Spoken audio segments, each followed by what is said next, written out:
오늘 저는 새롭게 5천 명을 먹이소서라는 제목으로 하나님 말씀 나누기 원합니다. 오늘 본문은 마태복음, 마가복음, 누가복음, 그리고 요한복음에 이르기까지 사복음서가 다 자세히 설명하고 있는, 너무나 잘 알려져 있는 오병이어의 기적을 다루고 있습니다. 오늘 특별히 마태복음을 제가 인용을 했는데요. 마태복음에서는 네가 갖고 있는 작은 것을 내게 가지고 오라고 주님이 말씀하십니다.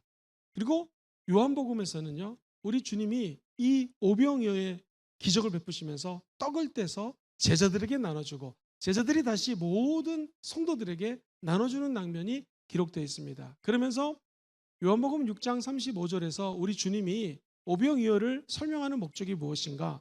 예수님이 이르시되 나는 생명의 떡이니 내게 오는 자는 결코 줄이지 아니할 터이요 나를 믿는 자는 영원히 목마르지 아니할 것이다. 예수 믿는 축복이 무엇인가? 예수님을 믿으면 영생을 얻습니다. 영원히 목마르지 않는 하늘의 신령한 은혜가 물같이 쏟아진다라는 것이죠. 오늘 이 오병이어의 기적을 통하여 우리 교인들에게 주시는 두 가지 메시지가 있습니다. 첫 번째, 우리 주님은 참된 양식을 주시는 분이라는 것입니다. 오늘 본문을 쭉 읽어보면 재미있는 단어가 두 가지가 나오는데요. 첫 번째가 빈들이라는 단어입니다. 주님이 오병이어를 베푸신 장소는 빈들입니다. 내가 너를 왜 광야 땅에 집어넣는가? 왜 빈들에서 너를 살게 했는가? 성경은 이렇게 얘기합니다. 네가 이 땅에 살면서 높아지고 낮아지고 때로는 잘 되고 때로는 못 되고 산전수전을 다 겪었던 것을 기억한다. 근데 주님이 너를 낮추시고 너를 줄이고 배고프게 하신 이유는 무엇인가? 생각해보면 한 번도 만나를 안 준 적이 없고 신발을 안 준 적이 없고 의복을 안 준 적이 없고 내가 너를 지명하여 불렀나니 너는 내 것이고 인생의 광야에서까지 내가 너를 끝까지 돌봐주신다라는 것입니다. 사랑하는 성도님들, 결국 오병이어에서 얘기하고 싶은 것은 우리 예수님은 저와 여러분들을 너무너무 사랑하신다라는 것입니다. 우리를 불쌍히 여겨주신다라는 거예요. 오늘 보면 14절에 보니 이런 말씀이 있습니다. 예수께서 나오사 큰 무리를 먼저 보셨습니다. 근데 그들을 어떻게 여기셨다고요? 불쌍히 여겨주셨어요. 그래서 병자들은 고쳐주시고 귀신 들린 자들은 쫓아내 주셨습니다. 오늘 예배당에 오신 분 가운데 내가 인생의 빈들에 있는 것 같습니다. 평생을 열심히 노력했는데 벌판에 나와 있는 것 같은 생각이 듭니다. 하는 분이 있다면 기회입니다. 우리의 대제사장 예수님은 갖은 고난과 어려움과 눈물과 시험을 당했기 때문에 우리가 당한 모든 시험을 주님은 다 이해해 주십니다. 그리고 불쌍히 여겨 주십니다. 안아주신다라는 거예요. 이영훈 목사님 같은 경우에는 응답받는 비결이 무엇인가? 하나님께 기도할 때 주여 우리를 불쌍히 여겨주시옵소서, 불쌍히 여겨주시옵소서 라고 기도할 때 목회를 하면서 한 번도 하나님이 안 도와주신 적이 없다라는 것이죠. 왜냐하면 그분은 우리의 아버지가 되시기 때문에 그렇습니다. 도대체 어떤 자에게 이러한 은혜를 베풀어 주실까요? 성경은 시편 기자는 107편 9절을 통해서 이렇게 노래합니다. 먼저 첫 번째, 그가 사모하는 영혼에게 만족을 주신다라는 거예요. 어떤 영혼에게 만족을 주신다고요? 사모하는 영혼. 내가 의에 줄이고 목이 마릅니다. 그런 줄인 영혼에게 좋은 것을 주시는 것입니다. 고린도 후서 9장 8절을 같이 한번 읽어보겠습니다. 시작. 하나님이 능히 모든 은혜를 너희에게 넘치게 하시나니 이는 너희로 모든 일에 항상 모든 것이 넉넉하여 모든 착한 일을 넘치게 하려 하심이니라. 이 짧은 말씀에 모든이라는 단어가 무려 4번이나 나옵니다. 모든 은혜를 너희들에게 베푼다. 주님 말씀하십니다. 그리고 너희들에게 모든 일에 항상 모든 것이 넉넉할지어다. 근데 이렇게 넉넉하고 풍성한 은혜를 주는 이유가 무엇인가? 모든 착한 일을 넘치게 하기 위함이라는 것이죠. 중요한 건 이 복을 나만 누리는 것이 아니라 풍성한 은혜를 받았으면 그 풍성한 은혜를 선한 일을 위하여 사용하라는 것이죠. 진짜 복의 개념은 성령님이 우리와 동행하시는 것입니다. 그 은혜와 복을 다른 사람들에게 나누어 주라는 것입니다. 우리가 구하는 것이나 생각하는 것에 넘치도록 능히 하실 분이 하나님이십니다. 그래서 오병이어를 읽으실 때마다 우리 주님은 넘치는 은혜를 주시는 분이심을 믿고 감사하셔야 된다는 것이죠. 빌립보서 4장 19절은 이렇게 말씀을 합니다. 나의 하나님이 그리스도 예수 안에서 영광 가운데 그 풍성한 대로 너희의 모든 쓸 것을 채우시리라. 할렐루야. 목사님 어떻게 나누실까요? 작은 헌신을 축사하시는 예수님. 사랑하는 성도님들, 성찬식도 감사가 제일 중요합니다. 최후의 만찬에서도 우리 주님은 감사 기도를 하고 최후의 만찬을 진행하셨습니다.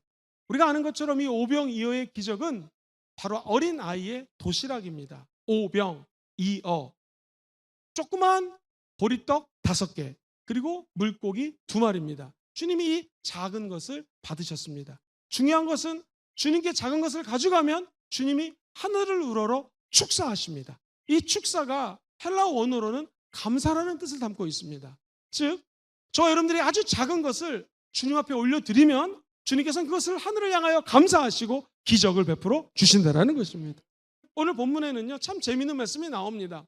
주님, 지금 때가 늦었고 너무나 배고픕니다. 이들을 먹여야 되는데 이거 어떻게 하면 좋겠습니까? 저 밑에 가서 마트에 가서 좀 먹을 것을 사올까요? 그랬더니 예수님이 아니다, 갈 필요 없다, 너희가 먹이라고 얘기합니다. 아니, 다른 성경에는 이게 이분들을 먹이려면 200데나리온이 필요합니다. 계산을 하면 돈이 필요한 것입니다. 그때 우리 주님이 뭐라고 말씀을 하시냐면, 아니다, 너희들이 먹일 수 있다라는 거예요. 우리가 갖고 있는 것은 도시락밖에 없습니다. 그것도 어린아이 것입니다. 오병이어입니다. 그랬더니 주님이 너 그것을 내게 가지고 오라라고 말씀하십니다. 대부분의 영어 성경은 Bring it to me 라고 적혀져 있습니다. 작은 것, 너무 작지만 그것을 주님께 가져가면 기적이 일어납니다. 내가 아끼는 모든 것들 너무나 아깝지만 주님 보시기에는 아무것도 아닙니다. 주님 손에 올려드리면 주님이 하늘을 향하여 감사하면 기적이 일어난다는 것입니다. 사랑하는 성도님들, 시집가기 위해서 엄청나게 귀하게 모은 돈으로 향유를 샀습니다. 이 향유 옥합을 정말 보물처럼 여기고 간직하고 있었는데 우리 예수님이 저녁 식사를 하고 계시는 것입니다. 언제 주님을 만날지 모릅니다. 아마 이 여인은 영적이었던 것 같습니다. 그 귀한 향유 옥합을 주님 식사하는 자리에 나서 발에 깨트립니다. 그리고 다른 성경에는 자기의 머리카락을 닦았다고 이야기를 하죠. 사랑하는 성도, 이것은 무슨 의미입니까? 원래 머리카락으로 발을 닦는다라고 하는 것은 종이 하는 일입니다. 고대 근동은 밖이 모래가 많기 때문에 집에 들어오면 손님에게 발을 닦아주는 것은 최고로 낮은 종이 하는 것이었습니다. 근데 이 여인은 예수님의 발을 닦습니다. 그것도 자기가 가장 중요시 여기는 것을 깨트립니다. 주님께서는 그것을 받으시고 어떤 축복을 해주셨을까요? 냅도람, 제자 중에 한 사람은 이 옥합을 팔면 돈이 얼만데 이거 가지고 가난한 사람 도와줘야 되지 않느냐? 아니다. 이 여인이 한 것은 성경 그대로 읽어드리겠습니다. 13절에 보면은 마태복음 26장, 내가 진실로 너에게 이르노니 온 천하에 어디서든지 이 복음이 전파되는 곳에는 이 여자가 행한 일도 말하여 그를 어떻게 하라고요? 기억하라는 거예요. 2000년이 지난 이 부산 땅에서 김영근 목사가 이 여인에 대해서 이야기를 하고 있지 않습니까? 사랑하는 성도님들, 우리가 아끼는 것을 주님 손에 올려드리면 주님이 감사하면 우리 삶에도 이런 기적이 일어나게 될 것입니다. 아무도 모릅니다. 우리 인생 아무도 모릅니다. 그러므로 우리가 생각할 때 너무 작은 거 주님 손에 올려드리면 주님은 그것을 받으시고 기적을 베푸시는 것이고요. 우리는 너무나 작은 사람, 힘든 사람, 어려운 사람 커피 한 잔이라도 나눠주면 하나님의 영광이 그들을 통하여 기적으로 열매를 맺게 될 것입니다. 내가 5,000명을 먹이는 것이 아니라 하나님이 우리 제자들을 통하여 5,000명을 먹인 것처럼 저와 여러분들은 우리의 작은 것들을 통하여, 우리의 사랑을 통하여, 우리가 섬기는 분들을 통하여 5,000명을 먹이고도 남는 기적을 베풀어 주실 것입니다. 구약에 보면 엘리사라고 하는 사람이 나오는데요, 보리떡 20개를 가지고 옵니다. 근데 100명이 있어요. 어떻게 20개 가지고 나눠 먹을 수가 있겠습니까? 떡 하나가 한 사람 용이라면 지금 5배나 부족한 상황입니다. 열왕기하 4장 42절 이하를 읽어드리면 그 사환이 이르되 내가 어찌 이것을 100명에게 주겠느냐 하나, 엘리사는 또 이르되 무리에게 주어 먹게 하라. 야훼의 말씀이 그들이 먹고 남으리라 하셨느니라. 내게 계산법보다 하나님 말씀이 중요한 것입니다.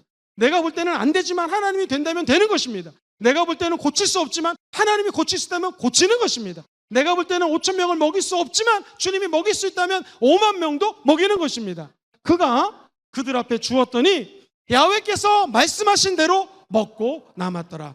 오병이어 똑같은 기적입니다. 구약의 예언이 성취된 것이 오병이어입니다. 우리 예수님은 어제나 오늘이나 영원토록 동일하십니다. 그렇다면 2000년 전에 오병이어의 기적이 일어났다면 오늘 저와 여러분들이 나의 작은 거, 보잘것없는 거, 나의 두렵고 떨리지만 내 삶을 거룩한 산 제물로 주님 손에 올려드리기만 하면 우리에게도 오병이어의 기적이 일어나게 될 것입니다. 미래를 두려워하지 마십시오. 어떤 일이 펼쳐질지 아무도 모릅니다. 어떤 사람을 만날지 아무도 모릅니다. 그러나 우리의 작은 것을 미래에도 올려드린다면 하나님은 저와 여러분들을 통하여 5천 명을 넘게 먹이는 기적을 베풀어 주실 것입니다. 우리가 해야 될 일은 우리 예수님이 나를 불쌍히 여겨주셔서 내 인생의 고비마다 빈들에서 오병이어의 기적을 베푸셨다면 이제 저와 여러분들도 하나님의 사랑으로 오병이의 기적을 남들에게 나눠줄 수 있다는 것입니다. 이 모이기를 폐하는 어떤 사람들의 습관처럼 모이는 것을 저와 여러분들은 이 마지막 때에 더 열심히 해야 됩니다. 구역 모임, 연령별 소그룹 모임, 믿는 사람들끼리 모여서 식사를 하고 대화를 하고 간증할 때 우리 하나님의 역사가 그 공동체에 흘러넘치게 될 줄 믿습니다. 우리 필요를 아시고 채워주시는 하나님의 사랑을 끝까지 믿으십시오. 그리고 받은 사랑을 나눠줄 때 오병이의 기적은 펼쳐지게 될 것이고요. 계속해서 하나님의 사랑을 5천 명에게도 먹이고 남는 기적이 일어나게 될 줄 믿습니다. 사랑하고 축복합니다.